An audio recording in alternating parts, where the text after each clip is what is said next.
Alhamdulillahi Rabbil Alamin. Alhamdulillahilladzi arsala rasulahu bil huda wa dinil haqq liyudhhirahu 'alad dini kulli wa kafaa billahi shahida. Wassalatu wassalamu ala Rasulillah nabiyyina wa sayyidina Muhammad ibn Abdullah alladzi ursila rahmatan lil 'alamin. Fasalawatullahi alaihi wassalamuhu tam wa ala alihi wa sahbihi wa dhurriyyatihi wa ummatihi ila yaumiddin wa ba'd. Faya ibadallah, ahbaballahi wa ahbaba rasulihi sallallahu alaihi wasallam, usi nafsi wa iyyakum bitaqwallahi faqad fazal muttaqun. فلا تموتن إلا وأنتم مسلمون. فقال تعالى يا أيها الذين آمنوا اتقوا الله حق تقاته ولا تموتن إلا وأنتم مسلمون. Hadirin jamaah Jumat rahimani wa rahimakumullah. Kita mengawali pertemuan Jumat ini dengan bersyukur pada Allah Subhanahu wa taala bahwa kita masih diberikan kesempatan oleh Allah sampai detik ini untuk beriman di antara sekian hamba Allah yang berkehidupan, dan di antara sekian hamba Allah yang menyatakan dirinya beriman, kita masih diberikan kemampuan untuk membuktikan keberimanan kita kepada Allah dengan menunaikan ibadah Jumat berjamaah. Semoga ibadah Jumat kita di hari ini diterima oleh Allah Subhanahu wa taala dan dijadikan sebagai Jumat terbaik dari sekian Jumat yang pernah kita tunaikan.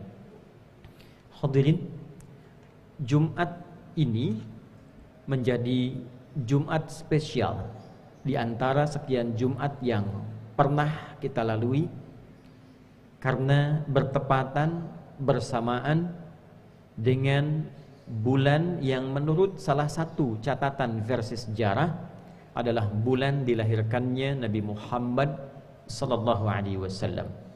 Para ulama bersepakat beliau dilahirkan di hari Senin. Walaupun ada perbedaan pendapat di bulannya, tapi di antara pendapat terkuat yaitu di bulan Rabiul Awal, 12 Rabiul Awal. Yang menarik dalam waktu kelahiran Nabi Muhammad ini sesungguhnya bukan terletak kepada bulannya, bukan terletak kepada tanggalnya, tapi yang menarik dari kelahiran Nabi Muhammad ini adalah cahaya yang dilekatkan pada kelahiran yang dibawa oleh Nabi Muhammad SAW, yang bahkan diinformasikan secara tegas dalam Al-Quran pada setiap generasi yang berkehidupan bahkan sebelum kelahiran Nabi Muhammad SAW. Satu-satunya nabi yang dijelaskan dalam Al-Quran akan menjadi nabi teragung, nabi paling istimewa, membawa cahaya berupa pedoman berkehidupan sehingga mampu mengentaskan, menyelesaikan semua masalah kehidupan di setiap aktivitas hidup yang kita jalani. Aktivitas sebagai personal, aktivitas di rumah tangga, aktivitas di pekerjaan, aktivitas kehidupan sosial, bermasyarakat, berbangsa, bernegara. Nabi Muhammad ini istimewanya tidak hanya sekedar lahir, tapi kelahirannya membawa cahaya dalam bentuk seluruh pedoman yang menjadi solusi dari setiap masalah kehidupan kita. Dan itu diinformasikan pada setiap umat bahkan sebelum kelahiran beliau.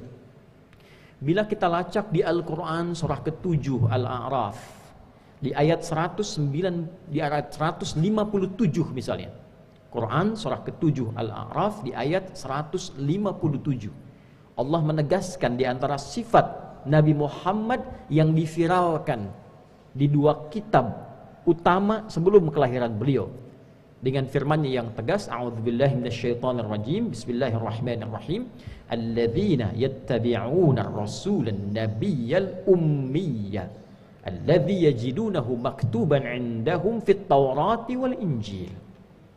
Yaitu ada kalangan ahli kitab yang mengikuti petunjuk seorang rasul, seorang nabi yang istimewa, tidak pernah belajar formal, sekolah, punya guru, membaca, menulis, untuk menegaskan bahwa semua informasi yang dibawa kepada nabi itu bersumber dari Allah langsung subhanahu wa ta'ala.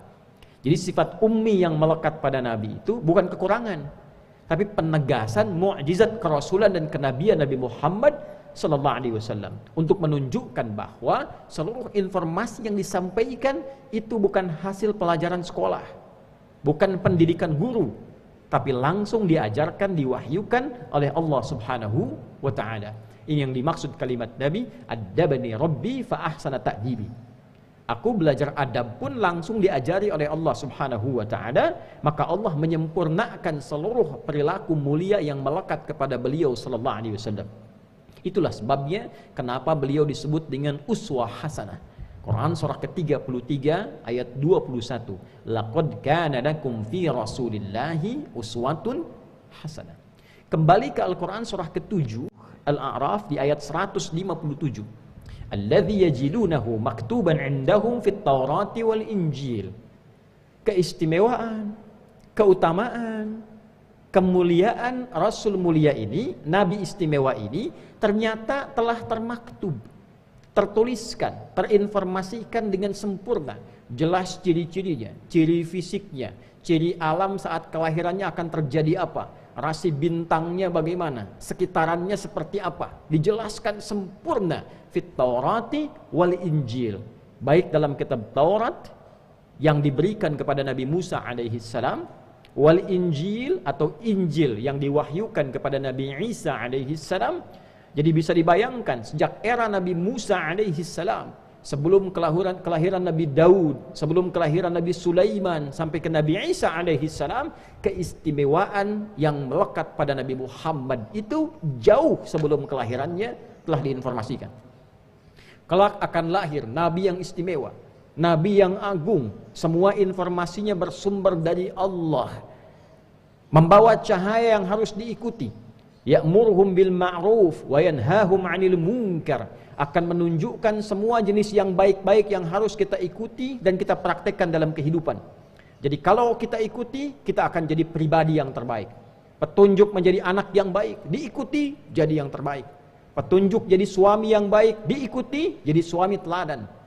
Petunjuk jadi guru yang baik, diikuti jadi guru yang istimewa. Jadi pemimpin, jadi panglima, jadi tetangga, jadi kawan, jadi teman, jadi apapun melekat pada kehidupan Nabi. Itu yang menjadikan setiap kita membaca sirah Nabi lengkap isinya. Dengan tetangga bagaimana, dengan teman bagaimana, menjadi guru bagaimana, menjadi murid seperti apa, jadi suami seperti apa, jadi ayah bagaimana, jadi anak, jadi kakek, lengkap semua. Tidak ada satupun Nabi yang bertugas di muka bumi yang semua aktivitas hidupnya lengkap menjadi teladan dalam kehidupan. Nabi Isa alaihissalam bagus ajaran kasihnya, tapi tidak bisa jadi teladan di kehidupan rumah tangga karena beliau tidak menikah selama hidupnya.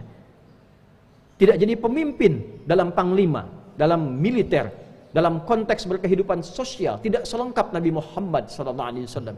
Demikian Nabi lainnya, Nabi Musa alaihissalam, Nabi Daud, Nabi Sulaiman, sampai bahkan ke atas ke Nabi Adam alaihissalam.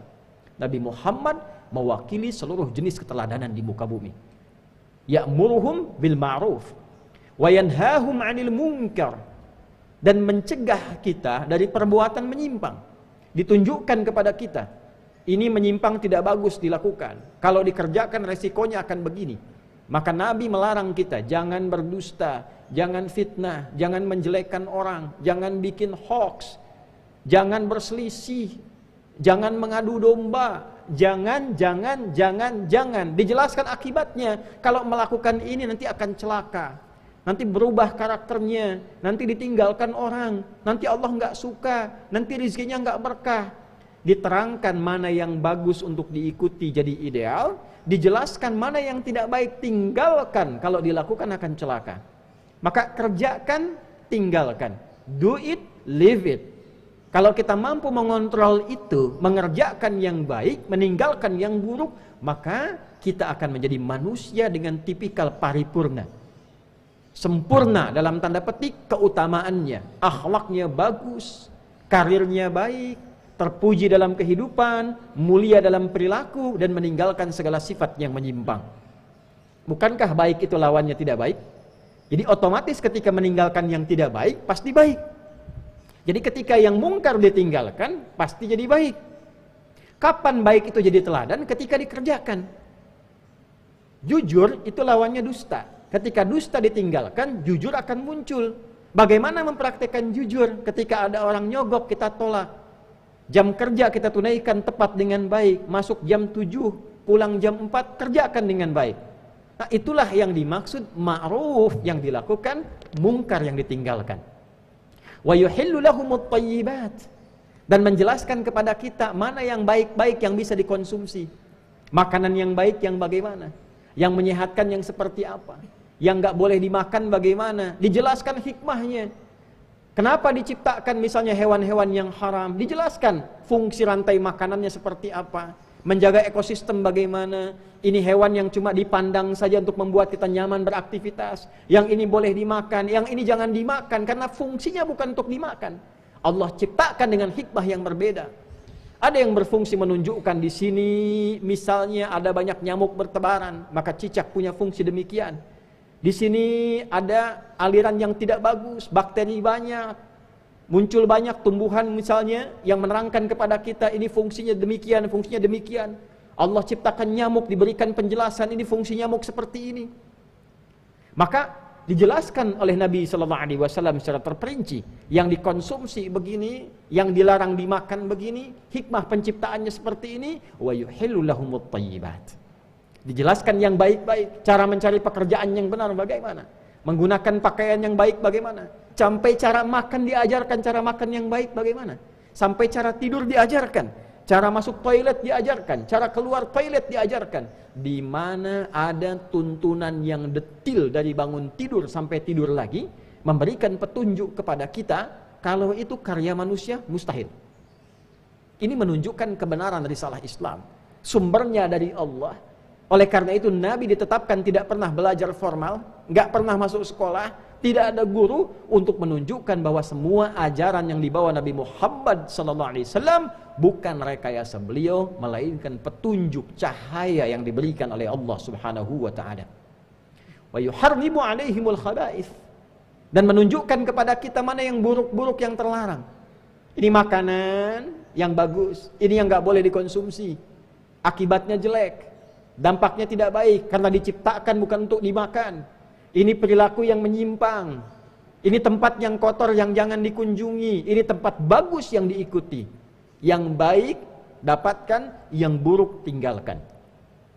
Maka yang menarik, falladzina amanu.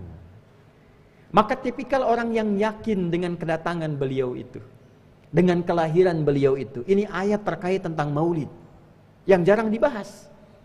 Jadi maulid bukan sekedar kita merasakan gembira dengan kelahiran Nabi Muhammad SAW. Kalau itu wajib kita gembira.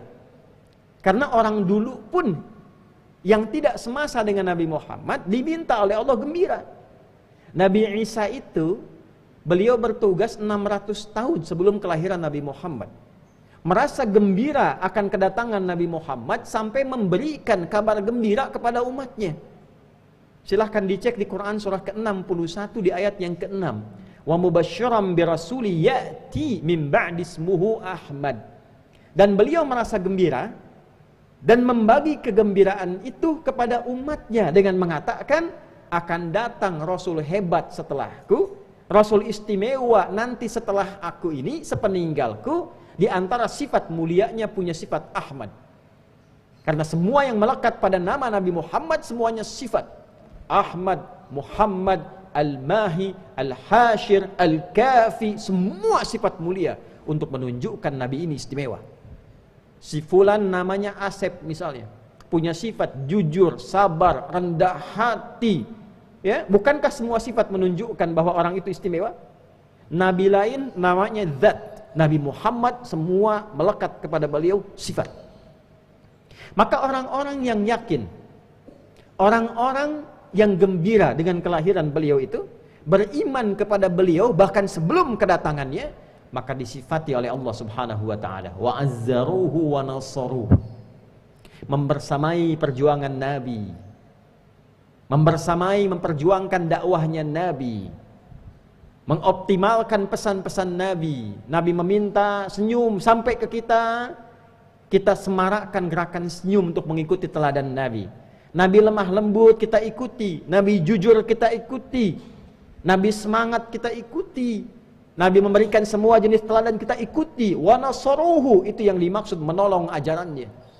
Nabi sudah ditolong oleh Allah. Yang dimaksud nasaru di sini memviralkan ajarannya untuk membuktikan kita betul mencintai Nabi dan sebagai pengikut Nabi Muhammad sallallahu alaihi wasallam. Lihat ujungnya. Wattaba'un nural ladzi unzila ma'ahu. Dan mereka mengikuti seluruh cahaya yang dilekatkan kepada Nabi Muhammad ini dalam tugas mulianya, yang diturunkan pada beliau mengiringi kelahiran dan tugas mulianya. Jadi kelahiran Nabi Muhammad itu singkatnya bukan sekedar hari, bukan sekedar sosok. Yang penting bukan bulannya, yang penting cahaya yang dilekatkan kepada beliau. Cahaya itulah wujudnya pedoman berkehidupan. Jadi setiap datang bulan Maulid, yang harus kita pelajari itu cahayanya. Yang harus kita viralkan itu cahayanya. Bagus, penting, kita gembira, kita bahagia, kita ekspresikan, banyak sholawat, banyak mengenal kepribadian Nabi. Tapi yang dituntut lebih daripada itu, apakah kita kenal dengan cahaya yang dibawa oleh Nabi? Maka cahaya itulah wujudnya pedoman berkehidupan. Kita keluarkan kembali. Nabi sebagai seorang anak, bagaimana bentuk cahayanya membimbing kita dalam berperilaku sebagai seorang anak. Sebagai seorang suami, seorang ayah, seorang guru, abdi masyarakat, tetangga, sampai warga, bangsa, dan negara, serta dunia. Disitulah Nabi menunjukkan kepada kita, kalau mampu kita ikuti, maka lihat ujung ayatnya, wa ulaika humul muflihun. Maka orang-orang yang mampu mengikuti cahaya Nabi itu, pedoman berkehidupan yang ditunjukkan Nabi, itulah yang dijamin oleh Allah, hidupnya akan sukses dan bahagia. Muflih itu orang sukses dan bahagia. Bukan sekedar sukses, bukan sekedar bahagia, tapi sukses dan bahagia. Kalau jadi guru ikut pedoman Nabi, maka jadi guru yang sukses dan bahagia. Jadi pebisnis ikut cahaya Nabi, cara berbisnis mengikuti pedoman Nabi, maka akan cenderung sukses dan bahagia. Silahkan dicek orang yang hidup di zaman Nabi sampai jadi sahabat 12.000 orang. Silahkan diriset, dicek sebelum ikut cahaya Nabi dengan setelah masuk Islam dan mengikuti pedoman hidup Nabi. Lihat kehidupan mereka. Tidak ada satupun yang tidak sukses, tidak ada satupun yang tidak bahagia. Dan kurikulumnya berlaku sampai dengan kita saat ini. Maka Jumat ini adalah Jumat bagi kita untuk meneladani kembali dan mempelajari kembali setiap cahaya yang dibawa oleh Nabi dalam berkehidupan. Itulah hikmah Maulid Nabi. Itulah hikmah tertinggi yang perlu kita kaji, dan dengan itulah kita akan diaku sebagai umat Nabi Muhammad sallallahu alaihi wasallam, yang dengan itulah kita mendapatkan syafaat Nabi Muhammad sallallahu alaihi wasallam, dan mudah-mudahan diperjumpakan dengan Rasulullah sallallahu alaihi wasallam di akhirat kelak.